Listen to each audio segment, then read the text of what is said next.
Did the war in heaven draw the Tyranids to the 40k galaxy?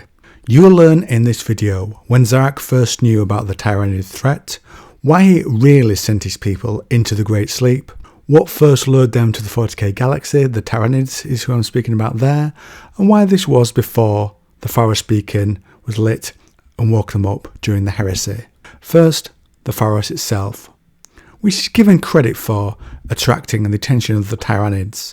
This was a Necron bit of tech that draws on the energy of empathy so the user of the device can communicate or teleport to a location they choose to go to or where they want to go to unconsciously, and could also act like an astronomicon. It went quiet when the Necrons went for their long nap. And in the book Pharos, the Tyranids between galaxies wake up, far beyond the fringes of the galaxy.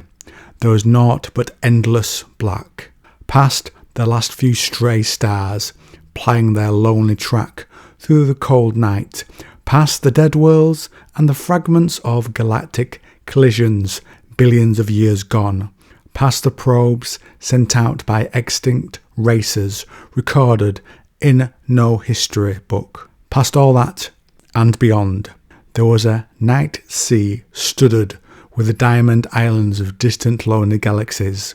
Though incomprehensibly vast, this sea was not empty. Great behemoths of the deep lurked there. Into the eternal blackness, a flash of quantum energy shone out. At many times the speed of light, a brief flare, milliseconds in duration, projecting from an unremarkable spiral of stars. It was not mist. In the darkness, something of limitless hunger stirred in a slumber that had lasted for eons. A million frozen and unblinking eyes saw the flash, tripping cascades of stimuli. Their purpose served, the eyes died. The entire thing, this entity, processed the message the eyes provided without ever truly awakening. Automatically, instinctively, its gargantuan dreaming mind analysed the signal, comparing it against all parameters for the one thing it sought: prey. Slowly, gracefully, the Great Devourer shifted its course. So they were already beyond the fringes of the 40k galaxy, which seems to imply they were also beyond their own original galaxy, or the previous one they'd eaten. What had already drawn them out that far? There must have been something to be as far as they were, otherwise it's guesswork, and the species would likely die out in that vast, empty space. During the war in heaven, which is a battle between the C'tan and the Old Ones, which ended in them both making or enslaving allies for the long battle. The Necrons, who had allied with the C'tan, they shattered those who had become their gods, and used them to power devices like the Faros. And then they went for a nap, seeing the ascension of the Eldari Empire. Without more details, that's always felt a little off to me. What if the Tyranids provided them with another reason to sleep? After they go sleepy time, Szarekh the Silent King, their leader, went into exile in the void. We are told he saw the Tyranids there and returned to the galaxy to begin waking them up to face this threat, as those without biomass are best placed to fight those who need it. What if there was another reason that the Necrons already knew about the Tyranids, and Szarekh placed his people into the Great Sleep so they could be ready when they got closer? He stayed to watch to ensure his people were ready, that they weren't caught off guard. How would the Necrons know about the Tyranids already? There is a fair bit of evidence of this, all before the Imperium first found and named them. One part is Tiamat.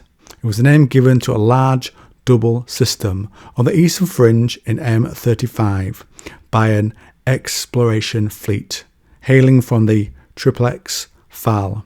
Tiamat was remarkable that it contained no less than 7 large, life-sustaining worlds and a host. Whether the prevailing climate was jungle, ice or deserts, or even airless rocks, a host of dangerous life forms swarmed, multiplied and warred on each other with uncanny intelligence, which united them against intrusion with deadly results.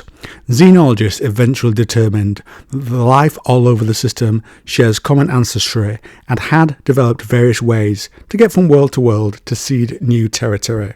Realizing their own craft would be contaminated from entering the system by now, the explorators quarantined themselves in Tiamat. They were to survive and report for another 162 hours before succumbing to the lethal denizens of that realm. Tiamat was systematically fusion bombed on several occasions, but life was never extinguished there. It now lies within the area swept over by High Fleet Kraken, and as such its fate is unknown. Most theories about Tiamat place it as an implant probe, believing that some kind of Tyranid seed, possibly molecular coded DNA, is responsible. By some means, perhaps cosmic debris or solar winds, the Tyranid seed was introduced to the system and spread of its own accord to form its own rudimentary hive mind and predatory ecosystem. It is now believed the gene stealer was introduced to the moons of Imgari from Tiamat, carried inside the hulls of the vessels that had sent to that place to destroy them.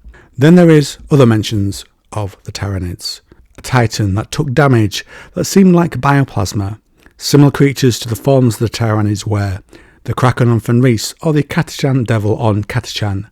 And during a Caiaphas K novel, he finds Tyranids frozen in ice.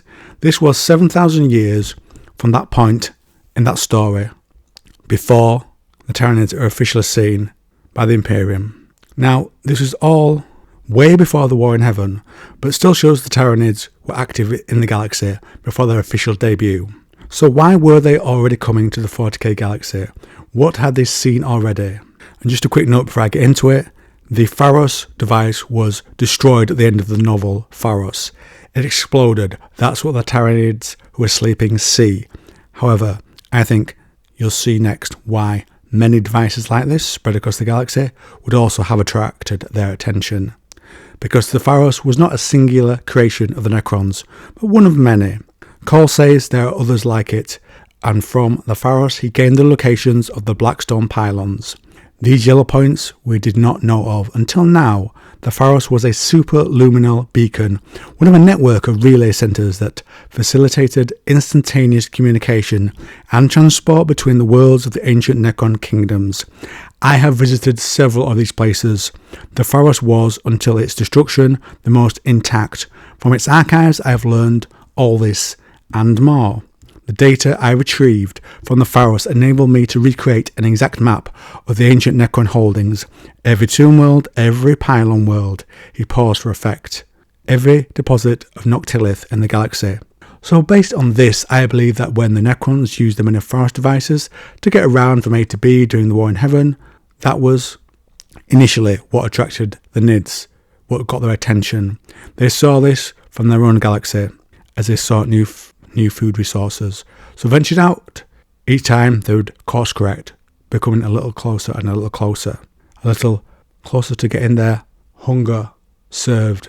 The Necrons, seeing what had already entered their galaxy, went into the sleep to be ready to face them, not realizing it was the Pharos beacons pulling them to the 40k galaxy. And it's only later, when the only active one is lit up and destroyed during the heresy, that the Tyranids open one eye in their slumber and begin their current and ongoing invasion of the 40k galaxy. And if you like this video on the Tyranids, try this one next.